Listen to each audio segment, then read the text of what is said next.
Dia ada macam ada, macam ada. Macam tak ada, macam ada, macam tak ada, macam tu. Selama aku main perfume lokal, walaupun yang underground, tak ada salah satu brand lokal pun yang buat dupe kepada Elba Gold. Bukan Elba Pura tau, Elba Gold. Dan ada salah satu viewers aku pun ada request untuk cari dupe lokal yang buat kepada Elba Gold. Tapi tak ada salah satu pun yang buat. Macam biasa, kotak Fertology memang solid. Magnetic punya kotak dan dalam dia begini. Sekarang dia dah punya botol solid, hitam, legam tapi boleh nampak dalam. Bismillah. Golden Land ni aku tak ada tengok notes dia, tapi aku cuba untuk tahu dia bau dia macam mana. Bismillah.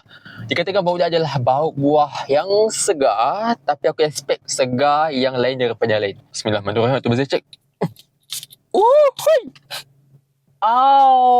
Opening tadi aku dapat bau yang hampir sama dengan DNA Elba Pur. Tapi dia punya waktu opening tu, yang aku kata sama macam Elba Pur tu, dia punya bau tu tak terlalu manis sangat. Dia ringan sikit. Asal aku susah nak detect ke bau dia. Dia ada macam ada, macam ada. Macam tak ada, macam ada, macam tak ada, macam tu.